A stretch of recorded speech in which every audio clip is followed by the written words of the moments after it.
പ്രിയമുള്ളവരെ, നമ്മുടെ പ്രിയങ്കരനായ മുഖ്യമന്ത്രി വി ഡി സതീശൻ ഒരു ഭിന്നശേഷി വിദ്യാർത്ഥികൾ പഠിക്കുന്ന സ്കൂളിൽ ചെന്നപ്പോൾ ആ കുട്ടികളോട് കാണിക്കുന്ന സ്നേഹവാത്സല്യങ്ങൾ നിങ്ങൾ കണ്ടില്ലേ? ഇതൊക്കെ കണ്ടുകൊണ്ട് ഈ മനുഷ്യൻ ഒരു മഹാനാണെന്നോ പുണ്യവാനാണെന്നോ പറഞ്ഞാൽ ആർക്കെങ്കിലും അത് നിഷേധിക്കാൻ കഴിയുമോ? അദ്ദേഹത്തിൻ്റെ സത്യപ്രതിജ്ഞാ ചടങ്ങിൽ നമ്മളത് കണ്ടതാണ്. എവിടെ നിന്നോ ഒരമ്മ ആർത്തലച്ചോടി വരികയാണ്.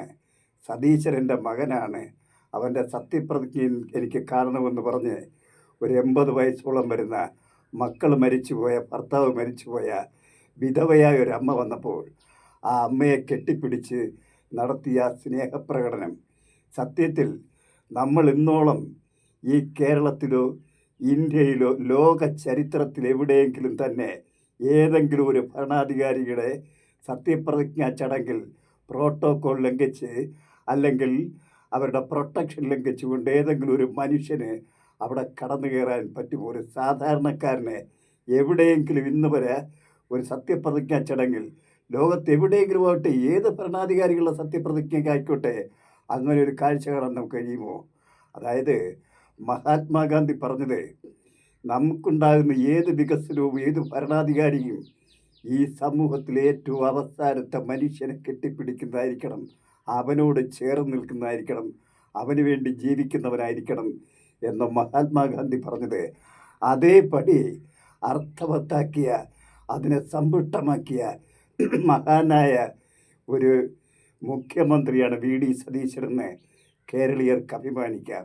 ഒരു പക്ഷേ ഈ കാഴ്ച കാണുന്ന നമ്മുടെ ഇന്ത്യ മഹാരാജ്യത്തെ ജനങ്ങളെല്ലാം ഈ മനുഷ്യൻ ഇന്ത്യയുടെ പ്രധാനമന്ത്രിയാകണമെന്ന് ആരെങ്കിലും ചിന്തിച്ചാൽ അവരെ നമുക്ക് കുറ്റം പറയാൻ പറ്റുമോ?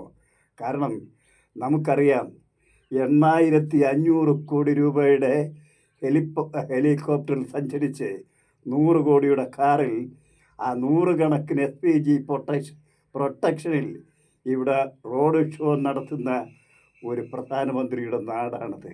അതായത് കോടിക്കണക്കിന്, ആയിരക്കണക്കിന് കോടി തൂർത്തടിച്ച് ജീവിക്കുന്ന ഒരു പ്രധാനമന്ത്രിയെ വാനോളം പുകഴ്ത്തിക്കൊണ്ട് നടക്കുന്ന വിഡ്ഢികളുടെ നാട്ടിൽ ഈ സതീശൻ ഇന്ത്യയുടെ പ്രധാനമന്ത്രിയായാൽ എന്തായിരിക്കും അവസ്ഥ?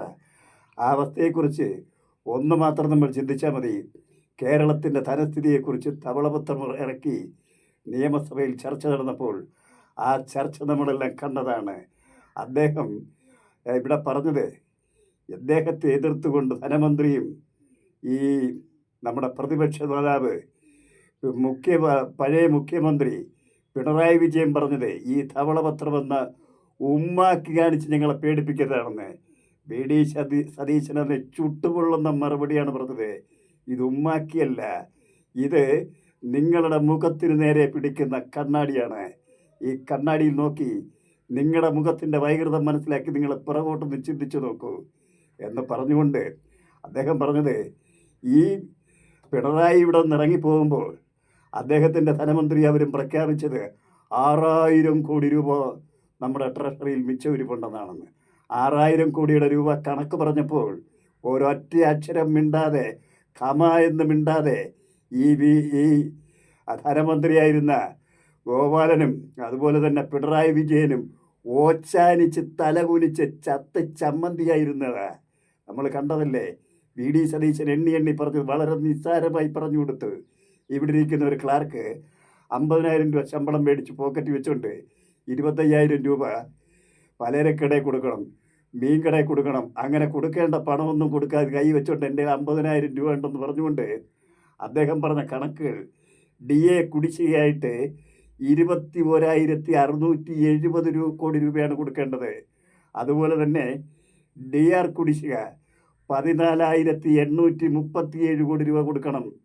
3,431 കോടി രൂപ ബാങ്കുകൾക്കും കരാറുകൾക്കും, ബാങ്കുകൾക്കെന്ന് പറഞ്ഞ പലിശ ഇനത്തിലും കരാറുകൾക്കും കൊടുക്കണം.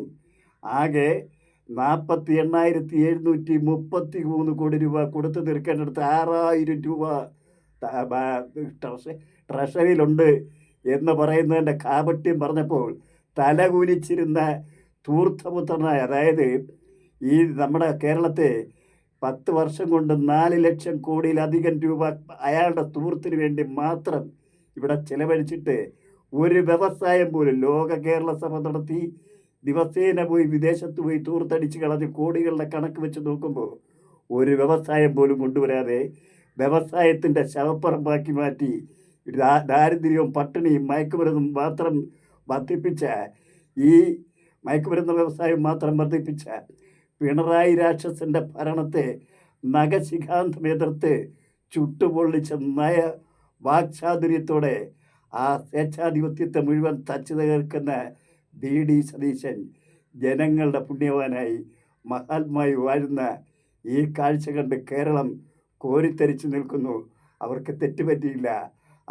അവർക്കർഹതപ്പെട്ട സംസ്കാര സമ്പന്നനായ ദയാലുവായ കരുണാനിധിയായ പുണ്യവാനായ മഹാനായ ഒരു ഭരണാധികാരിയെ തിരഞ്ഞെടുത്തിരിക്കുന്നു. ആ ഭരണത്തിന് കീഴിൽ ഈ കേരളം സമ്പന്നമായി സമ്പൽ സമൃദ്ധിയായി മുന്നോട്ട് പോകട്ടെ എന്ന് വിനീതമായി നമുക്കെല്ലാവർക്കും കാത്തിരുന്ന് കാണാം എന്ന് അഭ്യർത്ഥിച്ചുകൊണ്ട് ഞാൻ ഈ എപ്പിസോഡ് അവസാനിപ്പിക്കുന്നു. Good bye.